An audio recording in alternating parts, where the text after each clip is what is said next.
The time is now. So what are you waiting for? It's time to attack the impossible.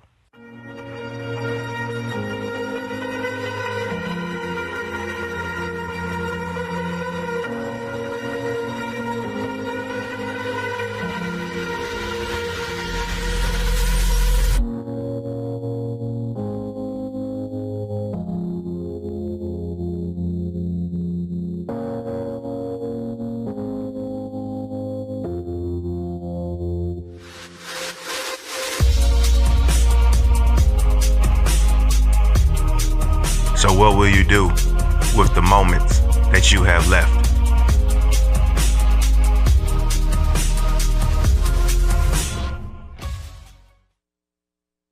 Great American Rugby. Rugby is life and life is great. I'm excited to share an opportunity to partner with Great American Rugby and help grow rugby in the U.S.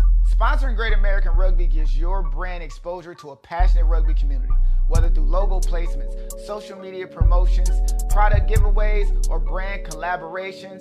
We can find the right fit for you. Here at Great American Rugby, we know that all businesses are different, so we're open to negotiating sponsorship budgets or alternative compensation that works for both of us.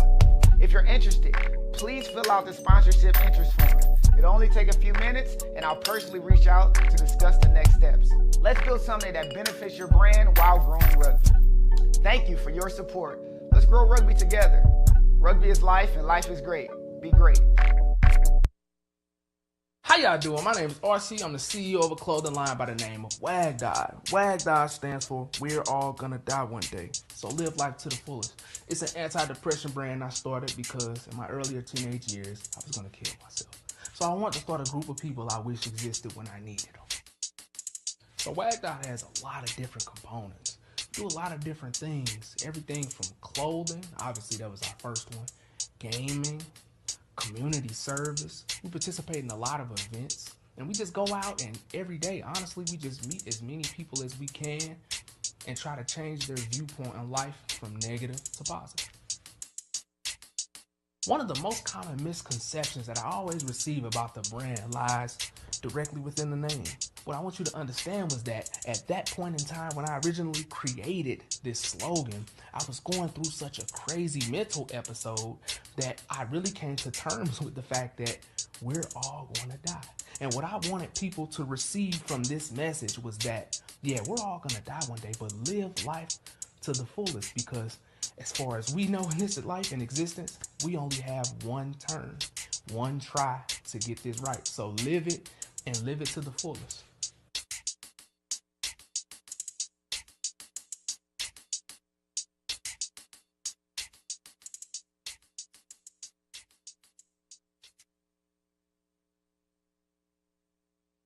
You know you want me, baby. You know I want you too. Cause I'm your honey, man. I'm really sweet on you.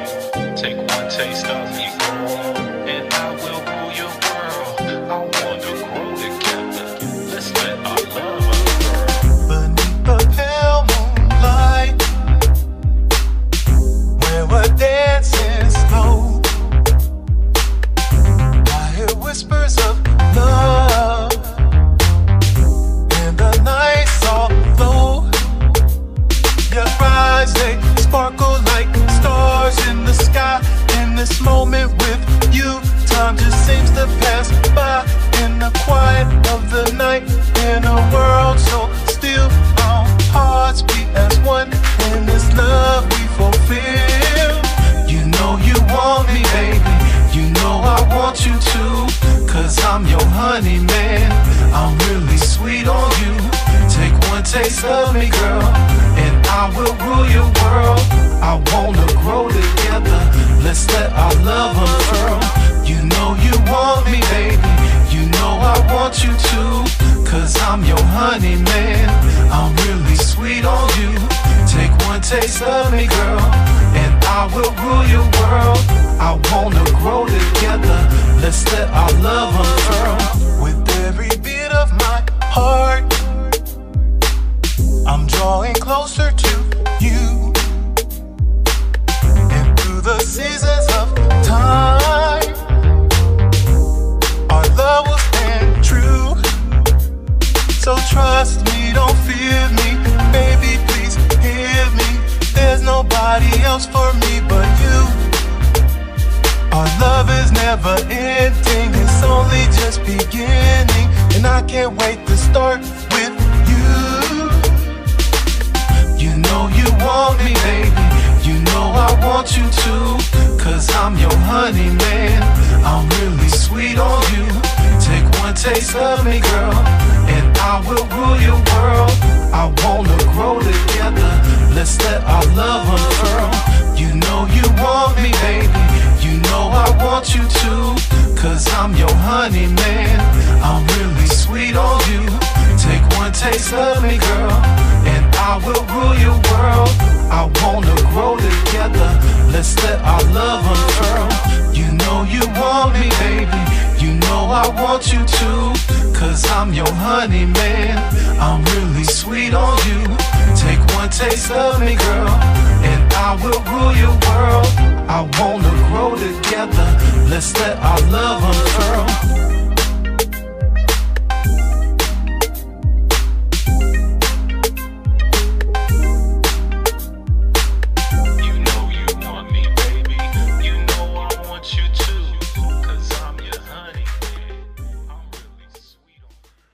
We are back with another episode. I'm your boy Max Dollars, and this is That's All I'm Saying podcast. And like I said, it's your boy Max Dollars, your hoop hero, baby. And I got a special guest today, Cook. What's up, my girl? How you feeling? What's up? Hold on, let me get this together. I'm feeling good. Let me get this together. Right. Let me get the audience studio all in. What up, man? How you doing? Yo, what's up? Cook is in the building. Before we get to it, Cook, though, let me give a shout out to our sponsors. I want to give a shout out to Stillwear Athletic Brand, the Great American Rugby, Wag Dog, and the one and only Abasi Steele, the Honey Man. The Honey Man is who we want to give a shout out to. So before we get going, this is episode 18. I want to say I appreciate you stopping in with me, Cook. How you been? I'm been good. Yeah. I just been working, vibing, doing me for real. Facts. If you didn't know, Cook is one of our local rappers here in the area, along as myself. Cook, you got anything you want to promote? You got anything coming definitely. I got a video coming out. Cook. I'm Cook. The song is named Rook. Cook Rook. It will be streaming everywhere. Definitely gonna be on YouTube. I just recorded the video July 4th, so that's dropping. Just be on the lookout. Instagram is good _C.OOKIE. I'm gonna repeat _C.OOKIE. Cookie on Instagram. But That's yeah, I got a project coming out. I ain't gonna speak too heavily on that. Yeah. But just know a project is coming out when the video drop. Well, after the video drop. So I'm gonna pop my shit, talk my shit. And shoot, y'all can also go back on My City, My Music podcast and watch these last 2 episodes we just had today. So really, I'm on the 3rd podcast show today, and I appreciate him for allowing me to come on here. Yeah, so just check everything out. And For sure. It sounds like the video gonna be hot. Who shot it for you? His name Josiah Pendleton on Facebook. Shoot, we just met off Facebook. He sent me a couple of his visuals. I was like, okay, I rock with it, and it was a good price. Yeah. $150 for the first video. Everything after $225. That ain't bad at all. And that's my first video. And shit, he got good visuals. I'm just waiting for the video to come back. And that's just what it is. Tap in. We excited for the video to come out. What's the hook on the song? You remember the hook? If your nigga look, then he took. Hey. Give me that. Just know your nigga going, cause I'm Cook fine ass. Bitches hella mad, I got them shook mad ass. Just know your nigga going, cause I'm Cook. Hey, on the spot, Cook hot. You know what I'm saying? I appreciate you coming through. Cook with that hot fire. No, for sure. We excited to see that video coming out here shortly. YouTube, Instagram, everywhere, huh? Everywhere. For sure. Now, ladies and gentlemen, normally on my podcast, we talk about sports. We still going to talk about it. First, I want to give a shout out to my boy, Chris Heitch. Harlem Globetrotters is the jersey I'm wearing today. You know what I'm saying? Number 47, the animal. If you see the back, you know what I'm saying? We here. That's my guy. Shout out to the Harlem Globetrotters, one of the first African American professional sports teams to be out here doing it. Still out here doing it to this day. So we want to shout out them as well. You know what I'm saying? Again, to my boy Chris Heights. Appreciate the jersey and the merch, my guy. So Cook, I don't know if you've been watching sports lately, but if you haven't, I'm gonna catch you up. Yeah, just inform me what's going on. Ask me my opinion of what based off what you done told me. Yeah. And we can pop our shit. All right, for sure. So I started like this, right? You know what betting is, huh? Yeah. Okay. The point of betting is to win off of somebody's gain or loss, right? Exactly. Okay. Now in sports, it's frowned upon only if you're an athlete, right? I don't think that really should matter. Whether an athlete bet on the sports? games, yeah. Now, if you bet on your own game, I get that, you know. But I do think that if not to cut you off, I apologize, but I feel like, especially if they savvy in sports, and you know, especially if they betting and within the sport that they're playing, they will already know the outcome. Especially they already know how everybody already played, all the teams. But you can't control it though. Yeah, they definitely can't control it, but it's a bet, so that's just like going based off like what you might feel. For sure, that's what I'm saying. Yeah. So it shouldn't matter if a player bets on his own game. Yeah. You know what I'm saying? Because he doesn't really determine the outcome of the game. Unless he's the star player. People out here betting on role players, right? And role players really don't determine the game. It's really the stars, you know? And I feel like if a player is out here betting and you think he out here betting and it looks like he betting, just sit him down. Take him out the game, you know? It's easy because everybody who watches sports understands it's a rhythm, right? There's a rhythm to every game, you know? Like for basketball, if you about to take a layup, it's either 2 or 3 steps, 2.5 steps, 2 steps, 3 steps, something like that, whatever. It's a rhythm, right? If you catch it and shoot it, it's all a rhythm. If you're dribbling, it's a rhythm. If you see somebody consistently break their own rhythm and it looks like it's on purpose or it looks like you can tell when somebody messes up because they get mad at themselves. Right. But if they don't get mad at themselves, if they don't self-correct themselves, then in their head they already accepted the fact that they're trying to mess up the game, so they cheating, right? You can see this. Sit them down.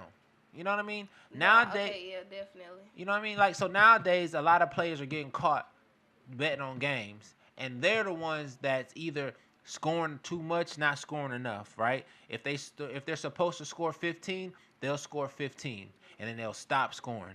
At that point in time, if he's a scorer, you gotta take him out. Now they taking advantage of the situation. Exactly. Yeah. Okay. You know what I'm saying?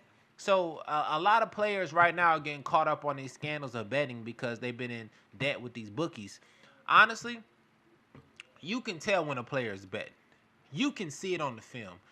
If you don't take them out the game, the coach is involved, the GMs are involved, all the players are involved. Because you can tell when somebody's doing this. And if you can't tell, or if you can't tell, you're going to get upset with the player because he's messing up.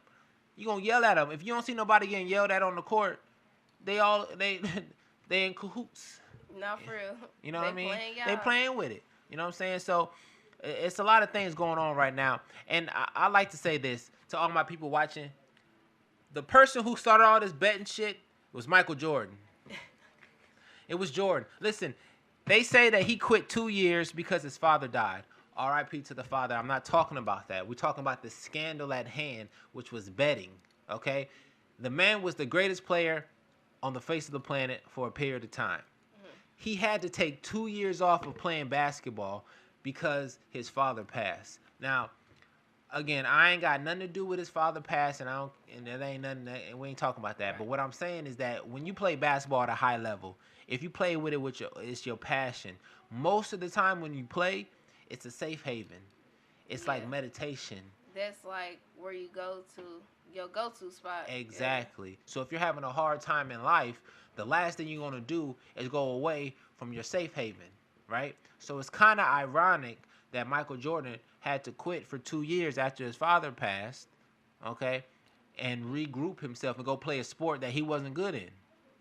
Now, I know the story. The story is that he played baseball in high school. It was his father's first sport that he wanted him to play, and he first loved it, and yada, yada, yada. I'm not taking none of that away. All I'm saying, the facts. The facts is that he quit, and then all of a sudden, a scandal of betting came up after he quit, talking about this is the reason why he quit. Just so happened his father passed around the same time. So the two and two go ahead hand in hand. Yeah. I really think it's the latter. I think he was betting, and he lost a couple games. Then Now, something happened. The NBA told him, hey, you need to sit down for 2 years or we're going to let this scandal come out. Obviously, you can't let your golden goose lose the gold. So, but if it still came out, you got fucked. Yeah, but now it's came out, but it's a scandal, though. You know, like, they don't believe it. They say it's a rumor, it's a theory, it's not proven facts, right? Okay. The fact of the matter is that he was a great gambler back in the day. They say he lost a lot of money off betting on golf. You know, it don't sound right to me. Yeah, no way. His whole passion was basketball. Is basketball. So all I'm saying, people, do your research. I doubt it was because of the father, because we have plenty of times in history when somebody passes, something happens in your life, they go to basketball to release the stress every time. So it's hard for me to believe that the greatest player at that time had to take a break because his father passed and nothing else. Because I know for sure basketball was really the only thing he was thinking about, for sure. It's the only thing he really cared about. Doing basketball at home, wish he was hooping. Yeah, I know how that shit go. Nah, because you do it from, if you do a sport from the beginning, since you're 5'2", it's second nature. You could say it's an addiction. It's a part of you. It's a part of you. It's your third arm in a sense, right? You know what I'm saying? Like, it's your second heart. It's what you breathe. You breathe. You see it. You live it every day. And for you to stop cold turkey, it got to be something else. It had to hurt him. It had to hurt him. It had to be something else. So, you know, I'm not saying, like I'm saying, I'm not saying that his father is, you know, all the stuff that happened with his father. I'm not saying none of that, because it was a tragic death and how it happened. R.I.P. to Mr. Jordan. What I am saying, though, is that basketball is a safe haven for a lot of people, especially people who play at a high level. And if something happens to you in your life, you go back to your safe haven always. And this is what you do at every time. Cook, what you been doing your whole life? You been rapping your whole life? No. I actually, I was infatuated with track. Oh, really? You was a track star? I was a track star, yeah. I just started making the wrong decisions as I got older, but yeah. Ever since I was a kid, I was like, I'm gonna be a track star. I ran track. I used to come in only third and up. Yeah. I used to run 200, 400s, 800s, 16s. My bad. Hold on, y'all. You ran a 16? Yeah, 1600. I used to run indoor, outdoor. Yeah. All medals. Yeah. I was good at that shit. You know how it'll be a whole team, but they really on your ass. It's because they see potential in you. For sure. Yeah. So they used to straight be on my ass, and then I could have had a full ride. I just started smoking and doing all this other shit. But track was my passion. Track was your first love. Yeah. That's what's up. So do you watch it a little bit now? Yeah. When the Olympics come on, I'm on it. Yeah. So what you think about Noah Lyles? You think he fast? I'm a mid-distance runner. Okay. So you into the distance running. So, like, I could do the 4. The 800 used to be my race. Yeah. Yeah. Like, overlapping people. Oh, you was lapping people like that? Yeah. So you was sprinting that to the full. I was good at my shit. Yeah. Yeah. All right. I mean, that's what's up. I ain't gonna lie. I used to run track back in the day when I was younger. I told myself it ain't for me. You know. I used to hate the hard work, but I love the results. Victories. Yeah. I mean, track is one of the hardest sports. You good? Track is one of the hardest sports to really conquer. It made me mentally strong as a person. Yeah, for sure. I can say that for sure. For sure. I think any sport that pushes you to that edge, to that limit, is going to make you a stronger person individually. Track push you past your limits, and then you didn't even know you had all this gas still in you. Right. Yeah. When you reap that reward, it's like... No, for sure. After you run that 8, though, you hurting. Yeah. Every time. Yeah. They used to say I used to have attitude. They used to say I used to have attitude. After the 8? Bruh, I don't need nobody talking to me. No, I I done understand. fell out. I mean, you giving all your energy out. Yeah. You know what I'm saying? That 800 ain't no hoe. And then I used to work hard at practice. I used to go hard at practice because they used to be on my ass. So I can't slack. Yeah. No, I understand that. Now, since it's the summer, right? A lot of the summer events are going on right now. The Summer Olympics are coming soon. They're going to be in LA, right? Yeah. It's going to be exciting. Right now, the Summer League NBA is going on, and guess who is killing? Who? Bronny James. Of course he was gonna snap. Let me give a shout out to Bronny James. First of all, I need to give an apology. All right, Bronny, if you watching this, my bad, bro. I thought you should have went to college first. I didn't know you was league ready, but it makes sense who your father is, and all you did was train with pros your whole life. So I get it. You know, I see that the labors of your fruit is actually coming to fruition now, and it's looking good. Excuse me, y'all. Do your thing. Let me get my shit together. Do your thing, Cook. Cook will be right back with us. Listen, Bronny, back to you. All I'm saying, though, is that I knew you had it in you. In college, I thought you was going to be better in college, but due to the heart issue, I knew you was going to have to take a step back, which is fine. It's understandable. But now that you're flourishing in the league, it looks good on you. I think in about 3 years, Bronny is going to be a starter in the league as a premier player. Premier player. The man got it. Listen, you got to understand, last year when he was coming, it was his rookie year. His dad is still the GOAT. So it's hard for you to shine when your dad is on the court because you're probably nervous to do certain things, take a shot here and there. I'm sure he's trying to get over that hump, but when he's in the G League and when he's in the Summer League, it's all him. And he's playing against his college he's playing against college players that he played against in college. So there's no difference. There's no shock value. There's no surprises. If I'm better than you in high school and if I'm better than you in college, I'm going to be better than you in the league. It's just a transition of skills. And if you got that, you're going to win. And it looks to me like Bronny got it, and he's going to show it. This year is going to be a great year for Bronny. I seen a quote that said he's going to work hard and try to be that strong person coming off the bench. But in 2 years, I doubt he'll be with the Lakers. But in 2 years, I guarantee you he's going to be a starter. He's going to get a max contract somewhere. He's going to be a defensive threat. But outside of that, he's going to be a one to hit the open shot. He's going to probably play you 94 feet. He's going to be in the passing lanes. He got sneaky bounce. He's going to catch you. And he's going to knock down the open shot. So right now, I think we're just seeing the beginning of Bronny James. In about 2 years, I believe Bronny is going to be a standout star.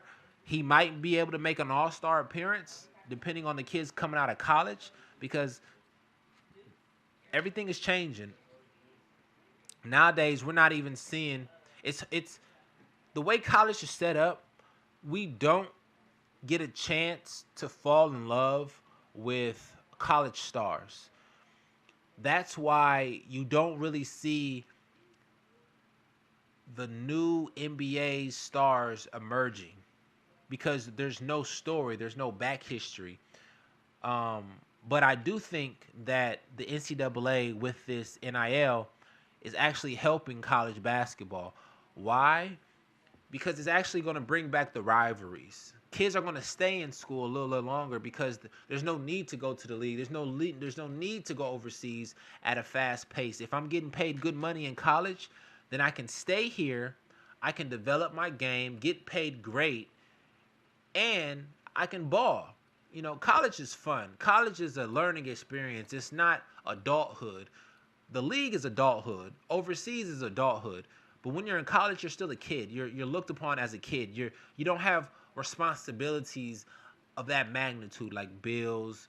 I mean, you're still going to have bills, but house notes, bills, insurance, you know, all the things that come with being an adult. Now, in college, you get away with it. You're still going to run with those things, but more than likely you're going to be in the dorm. More than likely you're going to eat in the dorm, in the cafeteria. You know what I'm saying? Like, there's a lot of positives to stay in college, and that's what I think the NIL is going to do for a lot of these college teams here in the future.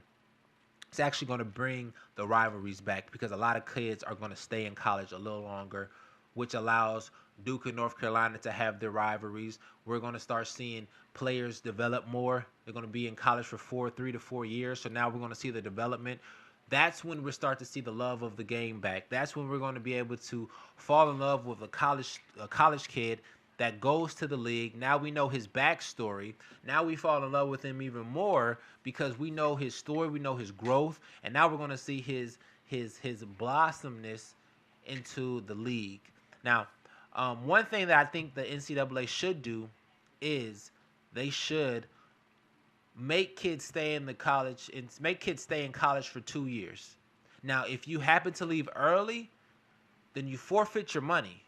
You give the money back as much as you got because most of the kids are going to spend it. But if you stay for 2 years plus you keep your money, that allows college kids to stay in school more. That allows, like I said, the rivalries to become stronger. That allows colleges to make more money. NCAA tournament will be a little bit more exciting.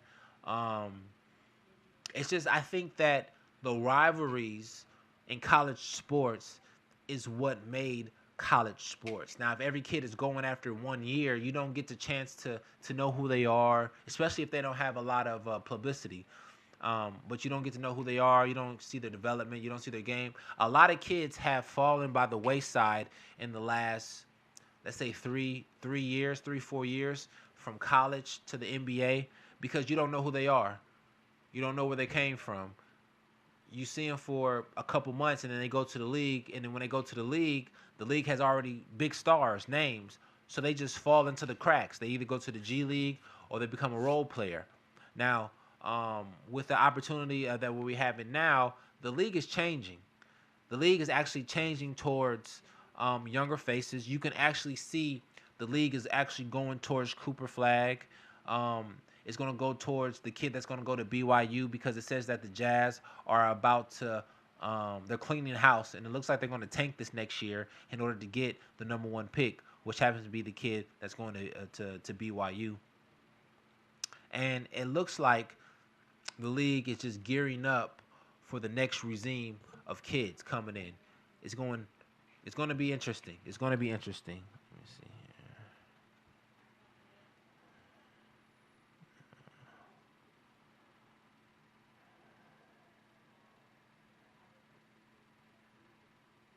Now, like I said before, the NBA Summer League is going on right now, and it's actually an exciting time for a lot of players.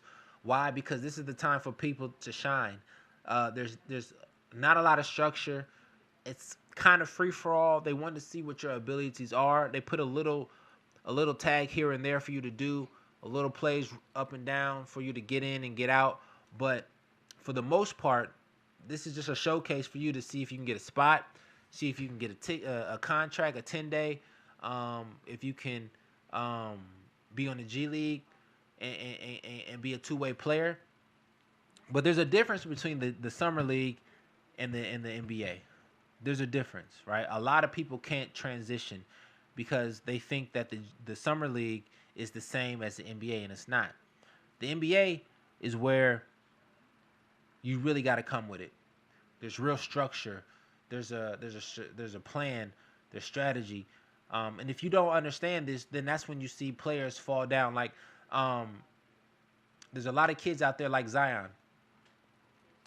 Was amazing in the Summer League. Came to the league, still amazing, but kind of dropped down a little bit.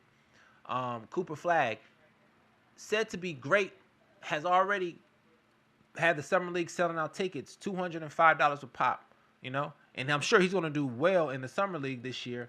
We're going to see how well he translates to the NBA once he goes. Obviously, the team is going to be structured around him, but that doesn't necessarily mean success. That doesn't necessarily mean that you are that guy when it comes to league structure. Okay, so I'm pretty sure that the Summer League is going to be great for him, but we just have to see how the NBA season comes around, and it's coming quick. It's coming quick, and I'm sure that he's going to do well. Let me see here.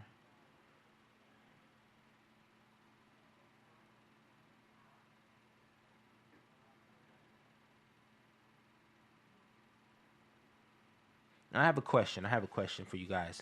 When do you separate individual? When do you separate the individual from team accomplishments or team failures? Okay, because a lot of people on my timeline always say that all you do is pump up LeBron, LeBron this, LeBron that, but his teammates, you kind of shit on them. And I don't. I never said his teammates was garbage. They just not on the level of him. And when you're on a certain level and you're trying to elevate your team to a certain level with you, and it's hard for them to elevate, then you can see the difference between good and not good. Now, I'm not the one that say LeBron did everything on his own. That's not what I'm saying. All I say is that he did what he was supposed to do, and his teammates did what they could do. There's two different things. LeBron did what he was supposed to do. His team did what they could do. Now, if they did what they were supposed to do, then you have a different story. But when you do what you can do, there's room for improvement.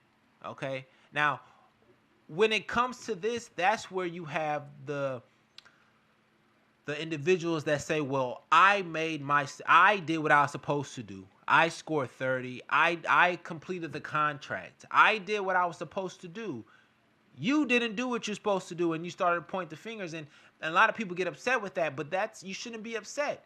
If you hold yourself accountable for your own actions, then you understand what you did and what you didn't do. And when people point it out, there should be an agreement. So when we talk about LeBron and his dominance in the league, the way he played and what he could do and what his teammates did not do, we're not pointing the finger at them saying that they didn't do or they were trash, or no, they just did what they could do, but what they could do just wasn't enough. Okay, now you can't, when it comes to injuries, you can't plan that. When it comes to mind farts or blanking out, you can't blame that. You can't count on that. You know, like, we're all human beings. You know, when J.R. Smith had that situation in the finals, I mean, it could happen to anybody. You know, he probably just blanked out and forgot what was going on and just made a mistake. You know, Kyrie getting hurt in the finals. You can't plan for that.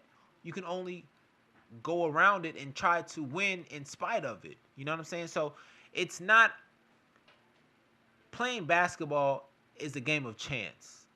It's a game of luck. The chance that you might win is 50-50. The luck part is if you don't get hurt. You know, you just have to be lucky. The great thing about LeBron James is that he might be one of the luckiest men in the world. He never got hurt, which allowed him to really fulfill his potential, which allowed us to see greatness from 18 to 40. You've never seen this before. Only time we see greatness from a young age to an old age is usually in music. Like I said before, you can put him in the category of a Michael Jackson or a Stevie Wonder or a Ray Charles. Somebody who started at a young age, completed the journey 100%, got to old age and still is killing it. You know? So it's one of those situations where the terminology GOAT, greatest of all time, has to be widened a little bit, because if something's done that you've never seen before, that's considered greatness.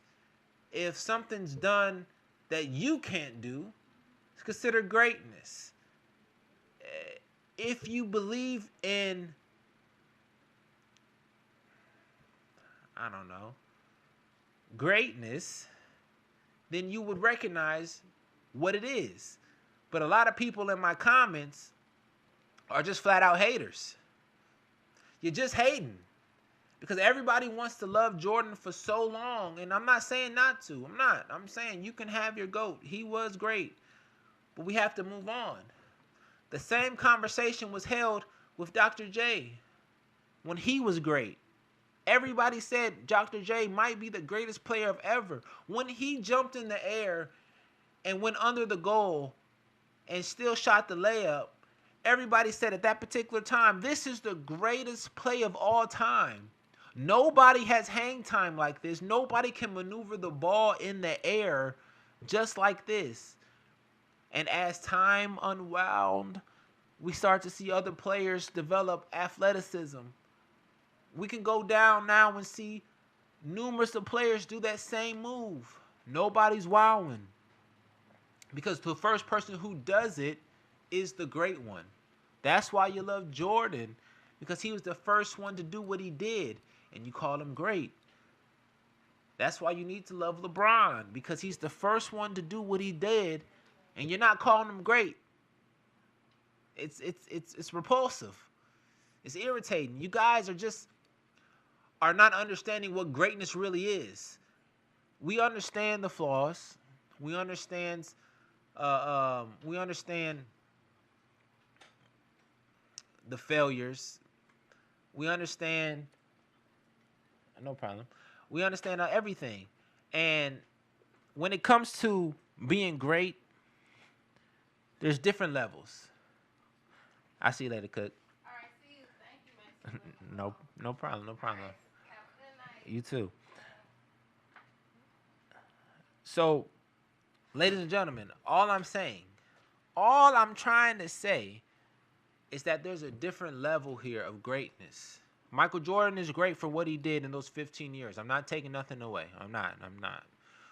But what LeBron James did in these 22 years, from start to finish, is greater than what Michael Jordan did.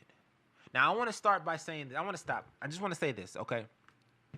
I know I talked about betting before. We need to do some investigation on Chris Paul and James Harden if we want to talk about these betting things. There's a lot of things going on, but there's no possible way that Chris Paul chokes in every finals game or big game that he gets.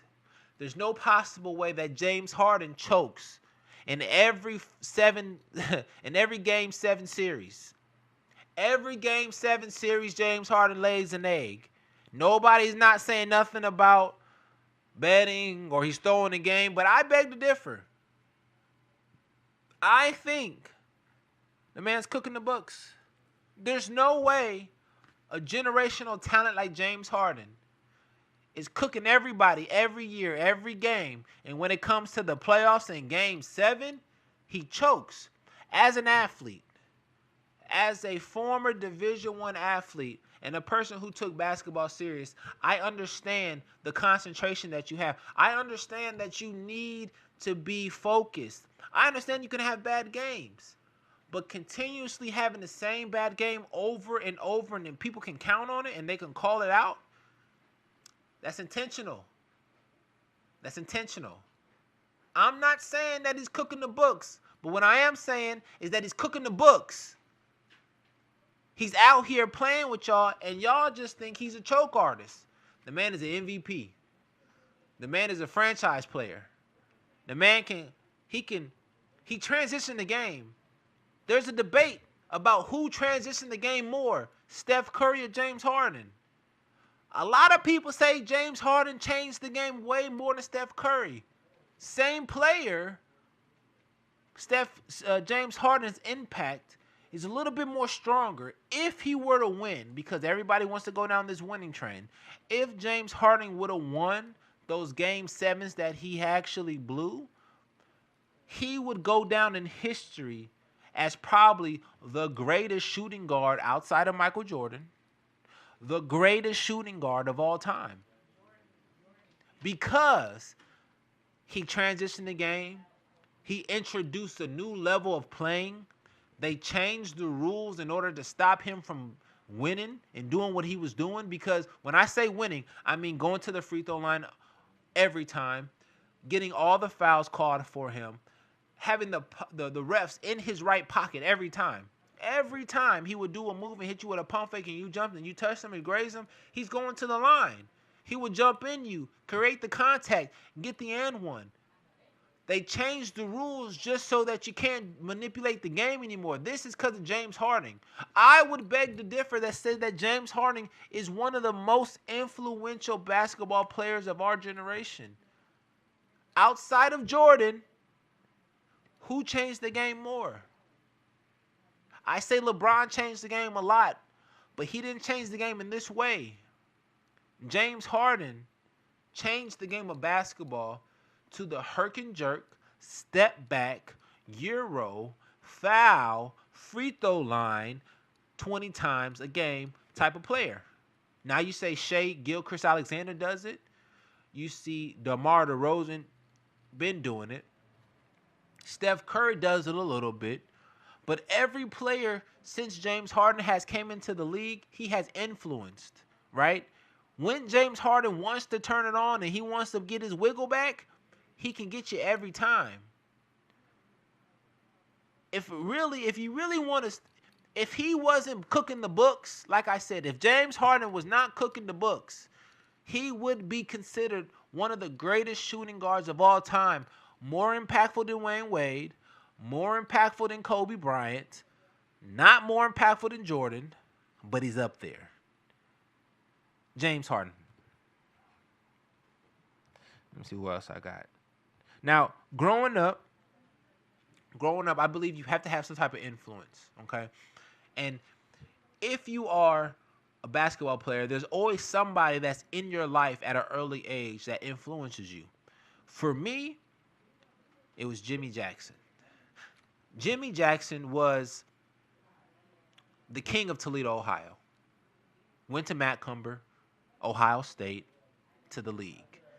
Jim Jackson, I remember, was in the University of Toledo working out, doing some chair work. And I'm at the top of the stadium just watching him work out.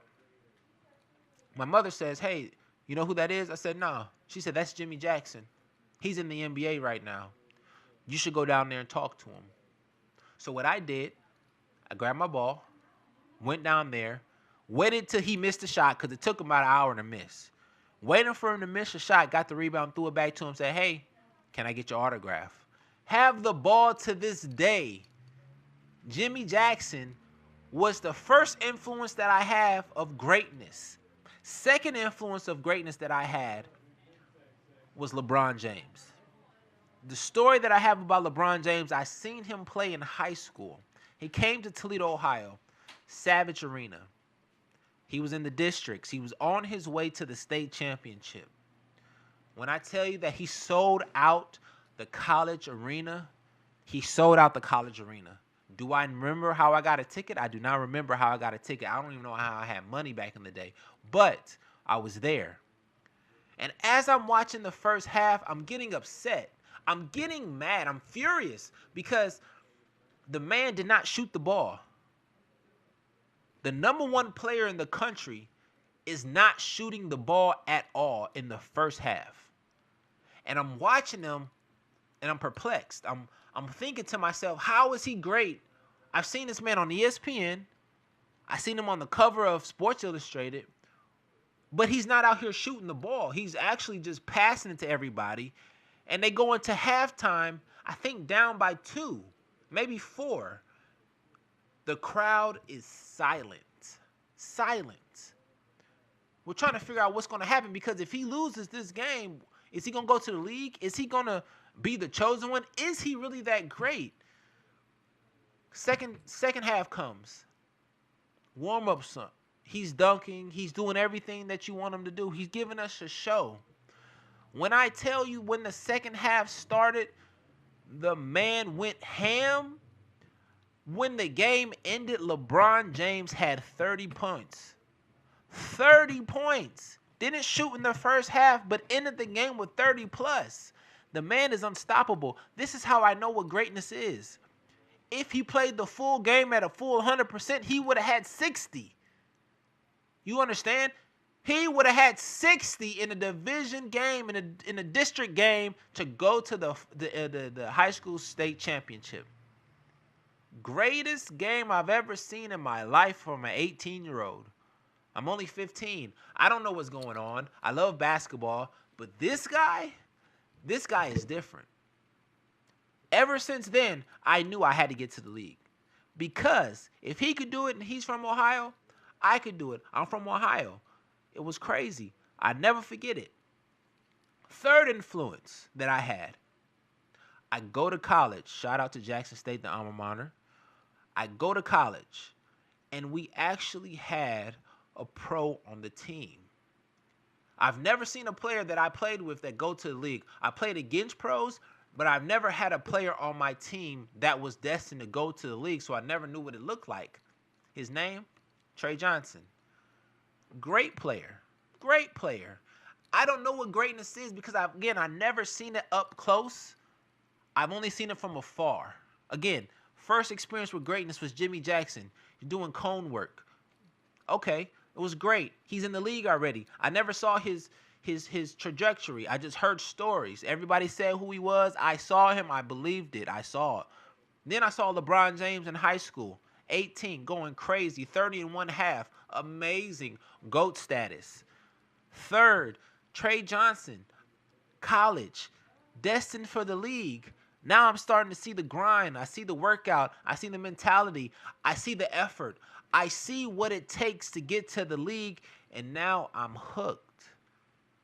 In your life, you need to have inspirations on what's going to propel you to the next level, and those three players actually helped me set my path to where I wanted to go, because without having a path to your destination, you don't have a place to go. You're just wandering. These three players, these three people, I know two of them, not LeBron, soon. I know two of them. They showed me that it's only a decision. You're one decision away from getting to your destination. Once you make that decision, the effort comes. The opportunities come. If you're ready, it comes easy. If you're not ready, you're going to struggle. And what did I see happen that year? We had a great year. Trey Johnson led us to the NCAA tournament. We happened to play Florida the first year with Joakim Noah, Corey Brewer, Maurice Spatz, a lot of other players. I'm sorry if I miss you. Al Horford. They were on their two-peat, their repeat for their second championship. We played them the first round. And when I tell you there's really no difference between them and us but effort and understanding, Trey Johnson understood the assignment. He knew that he needed to play good against these players because everybody's watching. As a freshman, I felt like I needed to play good too because I felt like I was better than all of them anyways. But that's, confidence / arrogance / not knowing. But those three players showed me what it took, where to go, how to get there. I want to say thank you, and I appreciate you. Now, a lot of things are occurring in today's game. A lot of old heads are coming back on these podcasts, and they're saying a lot of things, a lot of what ifs, a lot of shoulda, woulda, couldas. And I like to bring up one thing. T-Mac brought up a scenario the other day about how if he traded places with Kobe Bryant, would he not win a championship? I believe the answer is yes. If you swap Tracy McGrady, Magic's Tracy McGrady, with Kobe Bryant at that particular time when he's with Shaq, I believe that Tracy McGrady would have indeed won championships. Take away the injury part. If he had the same longevity of health as Kobe Bryant, then yes, they would have won championships. I believe that at the particular time, Tracy McGrady was wanting to win, willing to win, and was trying to win. But when you're on a franchise who doesn't care about winning, then you have to make a decision. Do I just go for the scoring and make myself great? Or do I try to make my teammates better and go from there? The decision is yin or yang. What did Tracy McGrady do? He went for the money. He's with Orlando. Nobody's trying to win in Orlando. I understand that. So I would have did the same thing. But if you would have flipped him and put him in Orlando and put him in LA and Kobe in Orlando, maybe their lives would have been the same. Maybe Kobe Bryant would never have won a championship, and we would have been looking at McGrady as one of the best to ever do it. Because at that particular time, he was one of the best that ever do it.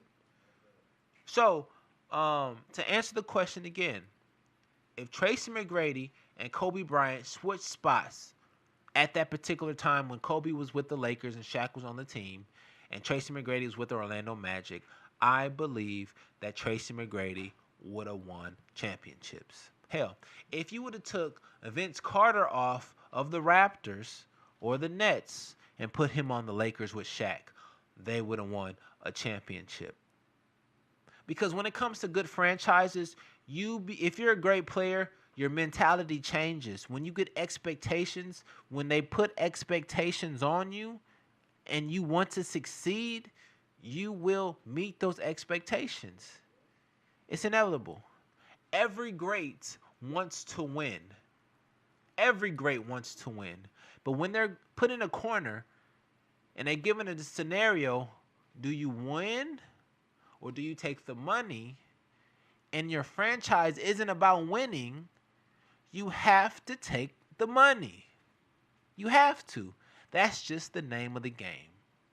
So, again, if anybody would have traded places with Kobe Bryant, that was an elite player at that particular time, and they had to do it with Shaq, I believe that they would have won because Shaq was just that dominant. Shaq was the guy.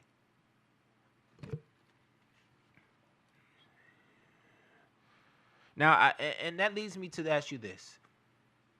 What's more important, good business or good basketball?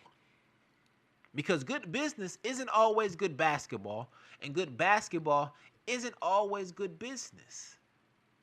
Now, when it comes to this professional game, this is how I know that the NBA and these franchises they don't really care about winning. All franchises don't care about winning. They all don't. What they care about is filling the seats because they have to pay the bills and they have to pay the players. Winning does cure all of that, but winning costs a lot of money. A lot of owners don't want to go into the red to acquire the type of talent that it takes to win games. That's where good business comes in or good basketball comes in. And a lot of teams do good business. Players do good business.